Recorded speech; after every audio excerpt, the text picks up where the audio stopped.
جب کبھی کوئی چیز لٹ جائے تو سارے لوگ سڑکوں پر آ جائیں گے یا پھر کسی نشستگاہ پر بیٹھ کر کے رات بھر میٹنگ کر کے چلے جائیں گے۔ یہ حادثے ہونے کے بعد کے جو حالات ہیں یہ وہی چیزیں درشا رہی ہیں کہ قوت فکر و عمل فنا ہو گئی ہے۔ قیادت ہمارے ہاں مفقود ہے، کسی ایک قائد کے تحت کوئی ساری قوم آنا نہیں چاہتی۔ آپ کیا سمجھتے ہیں کہ جو ہمارے ساتھ حالات پیش آ رہے ہیں، کبھی مسجدوں کو لے کر، کبھی خانقاہوں کو لے کر، کبھی بزرگوں کے نام کو لے کر، اب ہمارے وقف کی جائیداد کو لے کر، یہ سارے جو معاملات ہیں یہ اچانک تمہاری پوری طبیعت کو، تمہارے مزاج کو، کہ فکر و عمل کی قوت ان کی ختم ہو چکی ہے۔ ان کو دو چند چیزوں میں ہی راضی کیا جا سکتا ہے۔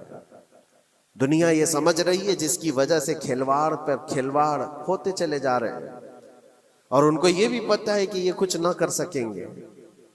میرے عزیزو، آپ نا امید اور مایوس نہ ہو کہ ہم سے کچھ نہیں ہوگا۔ اللہ کریم چاہے تو ایک بندے سے بھی پوری دھرتی پر زلزلہ لا سکتا ہے۔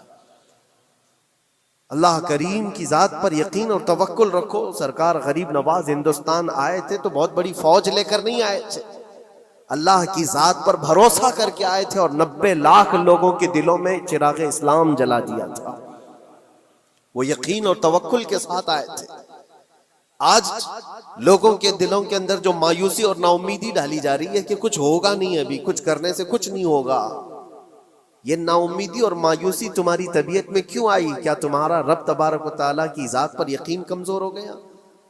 اگر یہ اس طرح کی بیماری آئی ہے تو پھر بدر پڑھ لینا۔ جب رسول پاک صلی اللہ علیہ وسلم کے ساتھ وہ صحابہ جا رہے تھے، ان کو اچھی طرح پتا تھا کہ سامنے آنے والی فوج کتنی طاقت لے کر آ رہی ہے۔ 1000 لوگ آ رہے ہیں، ہاتھی گھوڑے ان کے پاس، ہتھیار اور اسباب ان کے پاس ہیں، کھانے پینے کی مزے کی ساری چیزیں لے کر کے آ رہے تھے مکہ والے، اور ادھر صحابہ ننگے پیر ہیں۔ 313 کے پاس 4 گھوڑے ہیں، پیدل چلے آ رہے ہیں، چھاؤں لینے کے لیے کوئی جگہ تک نہیں ہے ان کے پاس۔ ایک کھجور کسی کے پاس ہو تو 10 لوگ اس پر اکتفا کر لیں۔ فاقے پر فاقہ کرنے والے وہ صحابہ، لیکن انہوں نے یہ نہیں کہا کہ اللہ کے نبی صلی اللہ تعالیٰ علیہ وسلم سے کہ ہمارے پاس اسباب کی کمی ہے، ہتھیار کی کمی ہے، کچھ نہیں، ہمارے پاس سواری نہیں ہے۔ بغیر سواری کے 180 کلومیٹر مدینے سے چل کر کے وہ بدر پہنچے تھے، بدر تک پہنچے تھے، اور اس وقت اپنی ساری محنتیں، اپنی ساری قوتیں انہوں نے زمین پر لا کر رکھ دیں۔ پھر بدر کے میدان میں جب پہنچے تب اللہ کریم کی بارگاہ میں دعا کیا تھا میرے مصطفیٰ نے، اے اللہ اگر اس نہتی قوم کو تو نے فتح نہیں دی تو پھر قیامت تک اس روئے زمین پر سجدہ کرنے والا کوئی نہیں ہوگا۔ یہ محبوبانہ انداز تھا میرے مصطفیٰ کا۔ وہ دعا مدینے میں بیٹھ کر کے بھی تو کر سکتے تھے۔ 180 کلومیٹر دور اتنی مصیبت میں دھوپ میں چل کر کے جانے کی کیا بات تھی؟ ننگے پیر صحابہ گئے ہیں، فاقے پر فاقہ کیے ہوئے، وہ مدینے میں بیٹھ کر دعا کرتے تو کیا رحمت للعالمین کی دعا قبول نہیں ہوتی؟ لیکن مصطفیٰ کریم صلی اللہ علیہ وسلم نے یہ مزاج دیا ہے، پہلے فکر و عمل میدان میں لاؤ پھر دعا کرو، اللہ کی مدد آتی ہے۔ یہاں ہم بیٹھ کر کے یہیں سے دعا کرتے ہیں، کچھ کرنا نہیں ہے، بدلنا نہیں ہے، اور فکر و عمل کو لانا نہیں ہے، تو پھر صرف یہاں بیٹھ کر کے دعا کرنا، یہ تو میرے عزیزوں عورتوں کو اس سے ذمہ داری دی گئی ہے کہ تم میدان عمل میں آ نہیں سکتی، تم اپنے گھروں سے دعا کرو اپنے بھائیوں کے لیے۔ لیکن یہ کام تو اب سارے مردوں نے بھی لے لیا ہے۔ بہرحال قوت فکر و عمل پہلے فنا ہو جاتی ہے جب کسی قوم کی شوکت پہ زوال آتا ہے۔ آج یہ جو سارے معاملات ہم دیکھ رہے ہیں، اس کی ایک خاص وجہ میں آپ کو بتانا چاہتا ہوں۔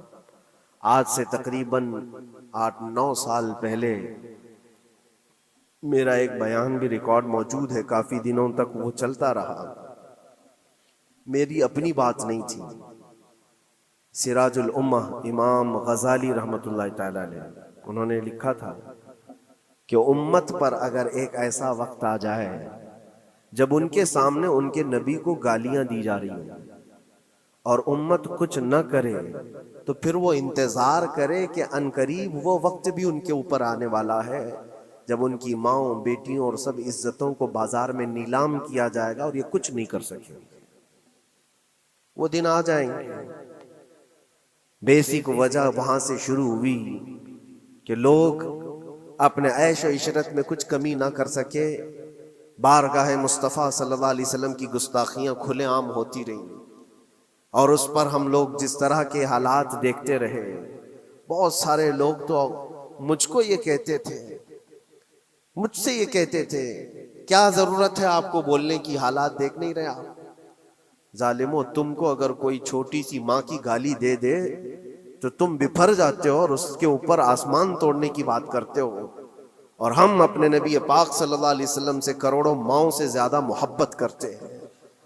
اس رسول پاک صلی اللہ تعالی علیہ وسلم پر کوئی بھونکتا رہے اور اس کا جواب نہ دو، تم یہ کہتے ہو مصلحت ہے، حالات ایسے ہیں.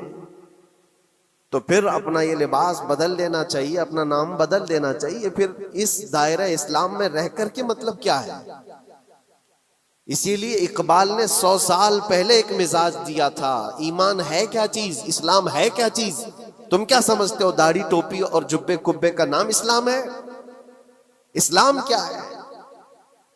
اقبال نے کہا تھا کہ بارگاہ مصطفیٰ صلی اللہ تعالی علیہ وسلم کے قدموں تک اپنے آپ کو پہنچا دو، یہی دین ہے، یہی دین ہے.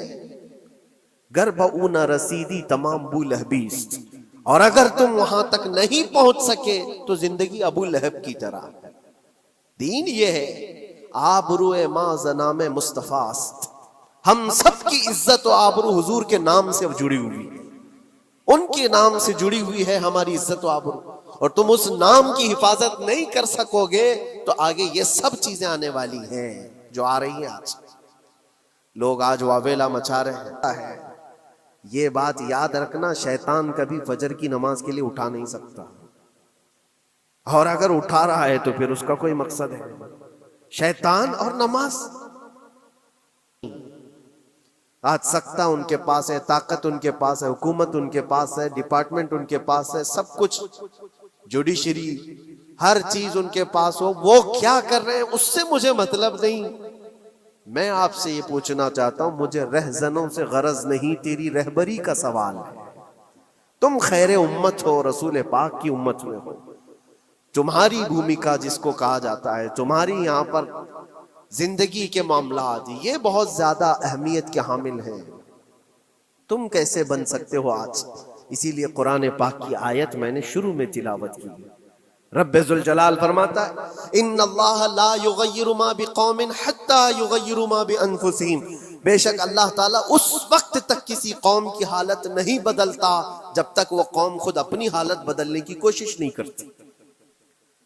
جب تک اپنی حالت بدلنا نہیں چاہتے اس وقت تک اللہ تبارک و تعالیٰ نہیں بدلے گا. وَإِذَا أَرَادَ اللَّهُ بِقَوْمٍ سُوءًا فَلَا مَرَدَّ لَهُ. اور اللہ تعالیٰ کا یہ جلال بھرا ارشاد تو سنو، یہ 13ویں پارے کی سورہ رعد کی آیت ہے. اللہ کریم فرماتا ہے اور جب اللہ کسی قوم کے ساتھ سختی کا معاملہ کرنا چاہے، پکڑ کرنا چاہے، تو پھر کوئی طاقت اس کو ٹال نہیں سکے گی. رب تبارک و تعالیٰ جب کسی قوم پر عذاب لانا چاہے تو کوئی اس کو ٹال نہیں سکے.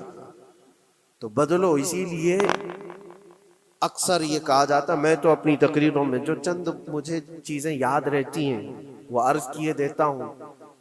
باقی مجھے شعر و شاعری زیادہ یاد نہیں رہتی، لیکن جو دل پہ لگتی ہیں باتیں وہ ذہن میں محفوظ ہو جاتی ہیں.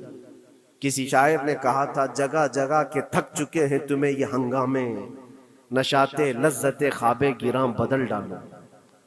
کیا مطلب ہے؟ روز ایک ایک ہنگامہ ہوتا ہے، تم کو جگا رہا ہے. اٹھ جا اے مسلمان، اٹھ جا. نشاط لذت خواب گراں بدل ڈالو. لمبی نیند سونے کی جو عادت پڑی ہوئی ہے اس مزے کو بدل ڈالو. غلط روی سے منازل کا بعد بڑھتا ہے، مسافروں رویش کارواں بدل ڈالو. شاعر نے کہا ہے ادھر ادھر کی لے میں چلتے رہو گے تو منزل لمبی ہو جائے گی. جس راستے پر تمہیں چلنا ہے، اگر بار بار ادھر ادھر مڑتے رہو گے، غلط روی اس کو کہتے ہیں، غلط چلنے سے منازل کا بعد بڑھتا ہے، منزل لمبی ہو جاتی ہے، جہاں پہنچنا تھا وہاں پہنچ ہی نہیں پاؤ گے۔ اسی لیے شاعر کہتا ہے مسافروں روش کارواں بدل ڈالو، قافلے کے چلنے کا جو طریقہ ہے اس کو بدل لو تم۔ یہ پوری کی پوری بات ہم پر فٹ ہوتی ہے، چلنے کا انداز بدل ڈالو اے نوجوان۔ جہاں کسی کے گھر میں آگ لگی ہو، دھواں اٹھ رہا ہو، اور اگر کوئی نوجوان اندر بیٹھ کر کے یہ کہتا ہو کہ یہ ساون کا موسم ہے یا پھر یہ ابر رحمت ہے، تو اس کی سوچ پر ہم کیا کہیں؟ جہاں آج پوری قوم قسم پرسی کے عالم میں ہو، امت محمدیہ کے یہ حالات آج دیکھ رہے ہیں، روزانہ دیکھ رہے ہیں۔ تم شیئر تو کرتے ہو، ہر جگہ شیئر کرتے ہو، اور سارے ریلز پر تم جو دیکھتے ہو ہنگامے، روز صرف ہندوستان کے نہیں پوری دنیا بھر کے فلسطین کے مظلوم بچوں کی لاشیں دیکھتے ہو اور شیئر کر کے آگے بڑھ جاتے ہو۔ ان کی چیخیں، ان کے ڈاک کے ملبے، ان کا ڈھیر، ان کے تباہ و برباد گھر، ایک ایک قبر میں 80 لوگوں کی لاشیں، یہ سب کیا تم نہیں دیکھتے؟ شیئر کر کے آگے بڑھ جاتے ہو۔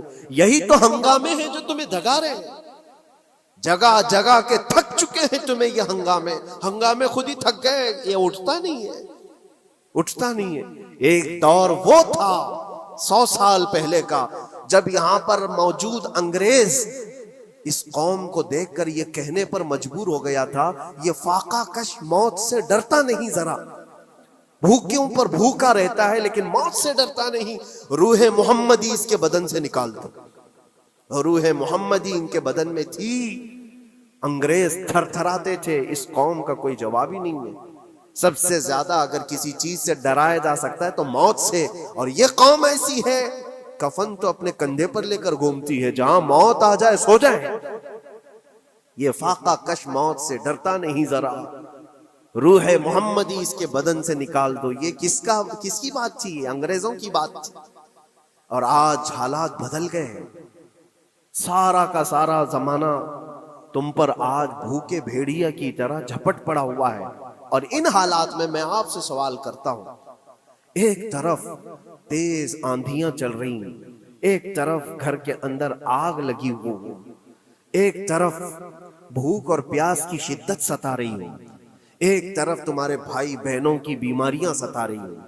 جب اتنے سارے معاملات ہو تو اے نوجوانوں بتاؤ تم کیا کرو گے اس وقت؟ رات بھر بیٹھ کر گیم کھیلو گے؟ کیا یہ گیم کھیلنے کا وقت ہے؟ اس نوجوان پر کیا یہ افسوس نہیں ہوتا کہ اس کے پوری امت کے حالات ایسے ہیں کہ بچوں کی چیخیں نکل رہی ہیں اور اس کو پب جی سے فرصت نہیں ہے، ریل بنانے سے فرصت نہیں ہے، یہ مجرے کرتا ہوا گھوم رہا ہے۔ مسجدیں ویران کیوں ہیں؟ خالی کیوں ہیں؟ تم نے مسجدوں کو ویران رکھا تو مسجدیں تباہ ہونے شروع ہو گئیں، دوسروں کی نظر ہونے لگ گئیں، اور اس پر لوگوں کی غلط نظریں پڑنے لگ گئیں۔ آ جاؤ اے مسلمانوں، میرے مصطفیٰ کریم صلی اللہ تعالیٰ علیہ وسلم کی ہدایات پر ایک بات چیلنج کے ساتھ کہتا ہوں، تمہارا نام اگر نبی پاک صلی اللہ علیہ وسلم کے نام سے جڑا ہے تو یہ چیلنج کے ساتھ میں کہتا ہوں، اس رہتی دنیا میں تمہیں پوری طاقتیں مل کر وہ عزت نہیں دے سکتی جو میرے مصطفیٰ کے قدموں کی وابستگی دے گی۔ کوئی تمہیں عزت نہیں دے سکتا، تمہیں وہیں آنا پڑے گا، اسی پوائنٹ پر آنا پڑے گا جہاں پہنچ کر کے خالد بن ولید نے عزت پائی تھی۔ اسی نقطے پر آ کر جمع ہو جاؤ جہاں عمر پہنچے تھے تو فاروق اعظم بن گئے تھے، اسی نقطے پر آ جاؤ جہاں علی پہنچے تھے تو حیدر کرار بنے تھے۔ ہر ایک کو عزت اسی بارگاہ سے ملی ہے، اور جو کچھ بھی معاملات ہو رہے ہیں اس کی ایک وجہ یہی ہے، ناموس رسالت پر تم نے ہلکے پن کا اظہار کیا تو پھر ہمارے سارے مسئلے داؤ پہ لگ جائیں گے، سارے مسئلے۔